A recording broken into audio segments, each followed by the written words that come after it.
What do you dream about? Home. Hey everyone! If you're socially awkward or just feel like making friends is so much harder than it should be, then you're not alone. You know, in middle school, I was shy. I barely spoke to anyone unless they talked to me first. I would literally rehearse high in my head and sometimes still chicken out, and it felt like everybody had this secret rulebook on socializing, and I just never got a copy. But eventually, I realized something that changed everything. Social skills are like a muscle, and like any muscle, you can train it. So I went down this rabbit hole online trying to find out how people made better friends, and I learned a lot. And these tips I have been practicing over the last 6 to 7 years, maybe even 10. So today, I'm going to be sharing how I went from super shy to someone who actually knows how to make friends, even as someone who is super awkward and kind of an introvert. So without further ado, let's get started. You know, what no one tells you is that everyone is scared, not just you. And I know it may seem crazy, but it's the truth. Everyone is wondering, should I say hi? Am I being weird? The truth is, most people are just waiting for someone else to go first. Everyone is nice, but you have to go first. So I started doing something wild. I went first. I said hi. I complimented their water bottle, or I asked to sit beside them. Was it scary? Yes. Did I mess up sometimes and really embarrass myself? Absolutely.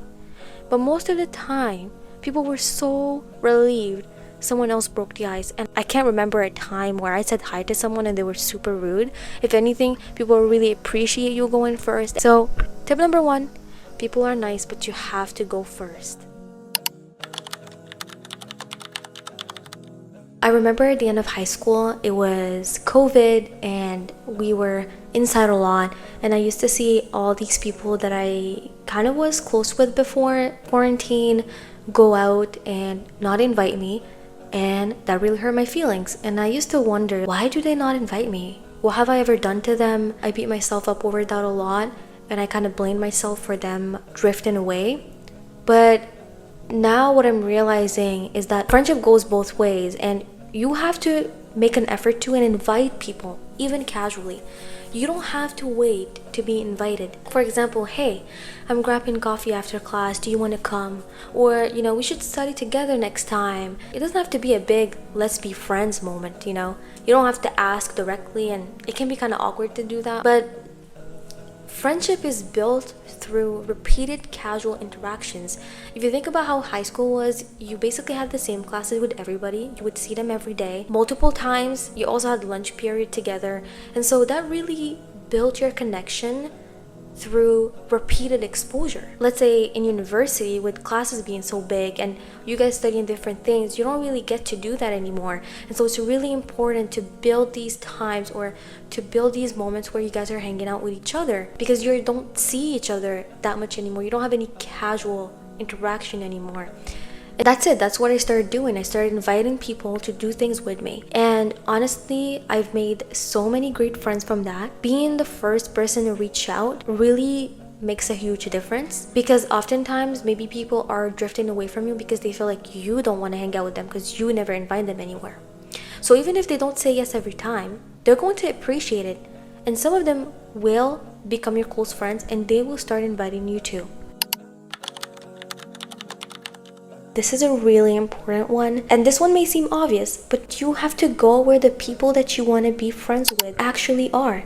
If you're a really creative person, you gotta start going to workshops or open mics. If you want chill people, go hang out in study lounges or chill places. You really gotta sit there and think about where the people that you want to find, or the people that you would get along with the most, are, and go to those places more frequently, because the chances of you making a good friend out of that place are so high. One of my best friends ever, we went to archery club together. It was just to try it out. We didn't actually end up joining the club. That's another story. But, we got along to a point where it almost scares me sometimes. It feels like we're the same person, and I am so happy that I did that because I was so new to the school.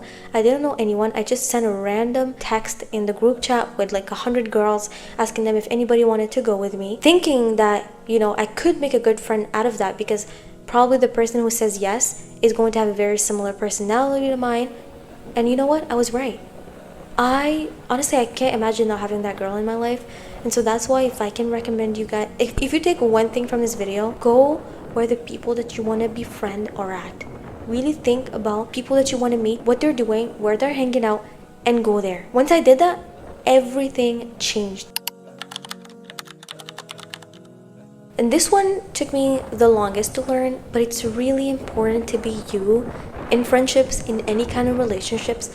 And I know how difficult that sounds and how difficult that actually is to do, but you gotta be not just the likable version of you, not the quiet so I don't mess up version of you, because people often think about rejection as the one where you're in front of somebody, you tell them, let's say, let's be girlfriend and boyfriend, and they tell you no and then never talk to you again. When you think of rejection, I think most people think of that, but people rarely think of the kind of rejection that happens gradually, where you guys drift apart because fundamentally you guys are just different people and you don't get along. And so if you're with somebody and you're kind of hiding who you are, rejection is going to happen. It's not going to happen in one go, but that person, you cannot form a deep connection with them when you guys just don't have the same values and ethics and morals. So being you helps you cut to the chase and set yourself up for success. Now, I'm not going to sit here and tell you that it's easy, because it's not. It's really hard. But something that I found helps me, and this is something that I'm really trying to do more in my relationships, because I feel like I've kind of been avoiding it as well for that specific reason. I don't want to get rejected. But it's being honest about one thing. For instance, let's say I'm talking to my friend and she asks me, well, how do you really feel about this? I think my first instinct, if I don't like it, would be to kind of maybe like water it down, or sometimes even just straight up deny it. But what I've been trying to do is be a little bit more honest about how I feel every single time. Just be a little bit more honest about whatever it is that you're doing, whether you're being asked a question, whether you're asked to do something. And I think that truly helps. Again, this is a muscle. Being more true to you is a muscle. I don't know if you will ever get there. I think it's something that we work on for the rest of our lives. But honestly, there is no better feeling than being friends with someone and knowing that they accept every version of you and that they like you for who you truly are, not who they think you are. So ironically, the more you start being yourself, the easier it's going to be to connect with the right people. That's it. If you feel awkward, shy, or behind when it comes to friendships, it's okay. It's not too late. Social skills are not something that you're born with. They're something you practice, like going first and inviting people, showing up, being yourself. It might feel really weird at first, but so does anything worth learning. You can either suffer not trying out these things, or you can suffer doing them. It's up to you. So I promise you're not too awkward to make friends. You're just at the beginning of your journey. Let me know in the comments which of these are you going to try this week, or which one you like the most. And if you found this helpful, don't forget to like, subscribe, and share with someone who needs it. I'm really new to YouTube, so I would appreciate all the support. And you got this. I'll see you in the comments.